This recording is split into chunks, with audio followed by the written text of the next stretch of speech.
Ladies and gentlemen, this may very well be our last official visit to the United States before retiring from office next year. There could not be a more moving start to the visit than one which included being honored in this way by one of the great educational institutions of this nation and of the world. I know that through this award, you are not so much recognizing any individual achievement, but are rather paying tribute to the struggles and achievements of the South African people as a whole.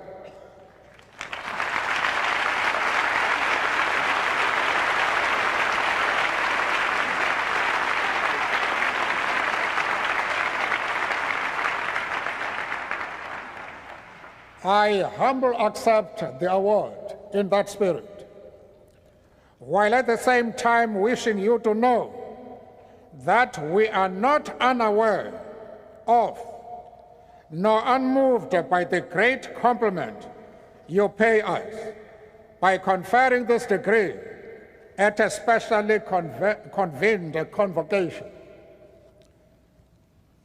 To join George Washington and Winston Churchill as the other recipients of such an award conferred at a specially convened convocation is not only a singular honor,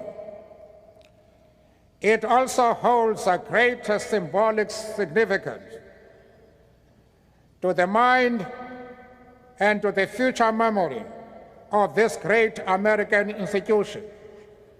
The name of an African is now added to those two illustrious leaders of the Western world.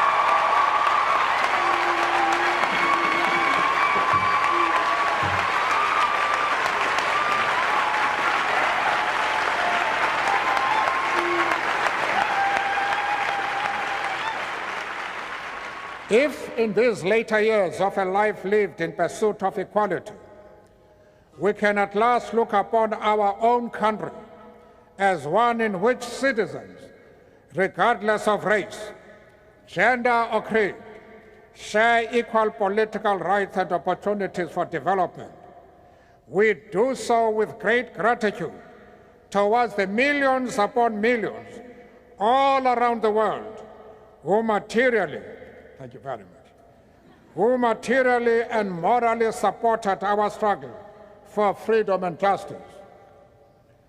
Together with those freedom and justice-loving citizens of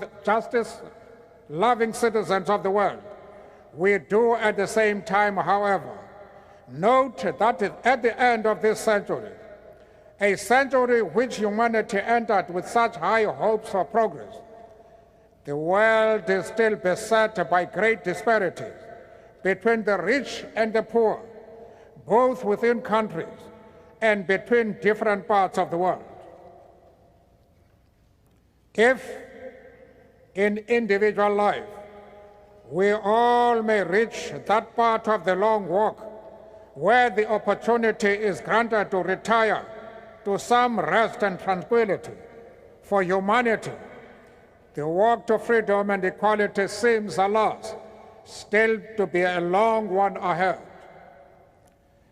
This august institution gains its standing and reputation also from the manner in which it has conducted and continues to conduct itself as an international presence. Wherever men and women of learning and thought gather, its name and work are known. It embodies that spirit of universality which marks a great university.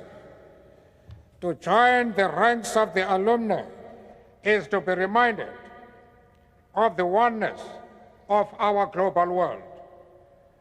The greatest single challenge facing our globalized world is to combat and eradicate its disparity. While in all parts of the world progress is being made in entrenching democratic forms of government, we constantly need to remind ourselves that the freedoms which democracy brings will remain empty shells if they are not accompanied by real and tangible improvements in the material lives of the millions of ordinary citizens of those countries.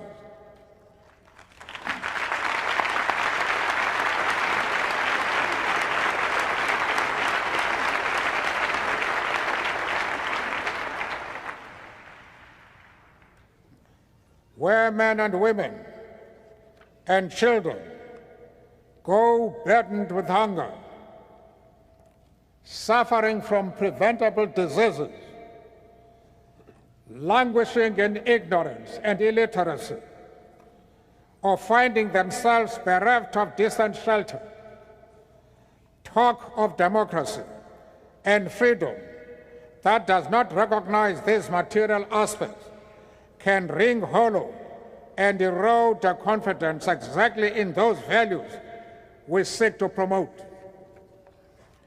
Hence, our universal obligation towards the building of a world in which there shall be greater equality among nations and among citizens of nations.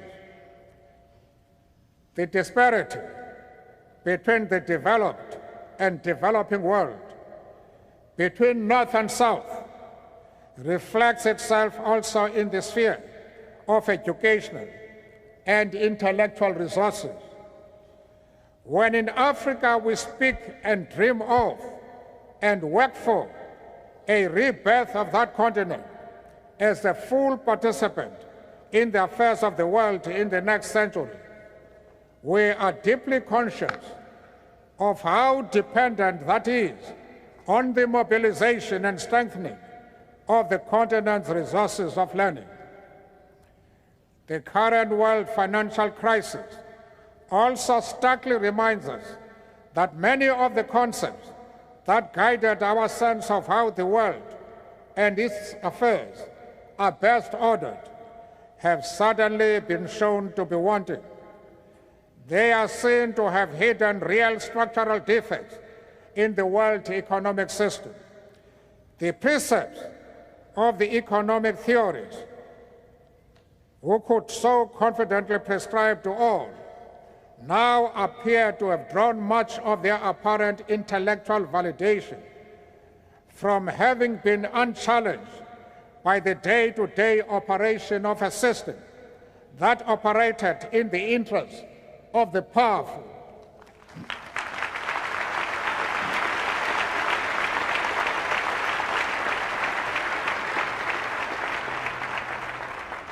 Not only does this crisis call for fundamental rethinking and reconceptualization on the part of the theorists of the North, it more particularly and urgently emphasizes the need for thinkers and intellectuals of the developing world to sharpen their skills and analysis, and for a genuine partnership between those of the North and the South in helping shape a world order that answers to the shared and common needs of all the people, and not just the rich.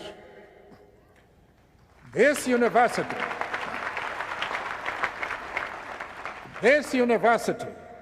already has had a long partnership of learning and teaching with the South African people. There are many names that one could mention of persons now holding office in government or institutions of civil society who spent a time at Harvard or benefited from programs conducted jointly with this institution. For that, our fledgling democracy, faced with the enormous task of reconstruction and development, owes your institution a great debt of gratitude. As South Africans play their role in helping to conceptualize and give content to the African Renaissance, we continue to draw upon the intellectual skills nurtured, and honed here. The United States of America and democratic South Africa have, in the course of these last 4 years, built a relationship of mutual respect and cooperation. Each country, respecting the sovereignty of the other while cooperating as partners. As part of this relationship, the scholars who had the benefit of studying here returned better equipped to deal with the local challenges and problems as Africans. It is therefore a source of great encouragement and inspiration for us to learn about the Emerging Africa's Research Project, housed in the newly created Center for International Development at Harvard. Its objective of undertaking an appraisal of Africa's economic, social, and political history, as well as the problems facing the continent, is timely and to be greatly welcomed. That it will be doing this in collaboration with African research institutions and scholars will serve to strengthen and build African intellectual capacity to take charge of its reconstruction and regeneration. I am confident that it will also strengthen and build your own understanding of African reality and your capacity to analyze that reality as part of our shared world. Mr. President, we accept this great honor bestowed upon us today as a symbol of how South Africa and the United States, Africa and the West, the developing and the developed world, are reaching out and joining hands as partners in building a world order that equally benefits all the nations and people of the world. For 300 years, this great institution has served its nation with distinction. We entered the new millennium in the hope that the rich fruits of learning, science, and technological progress will, in this coming century, truly be shared by all in this global village in which we live. We are confident that this institution, of which we are now a proud member, will play a leading role in achieving that.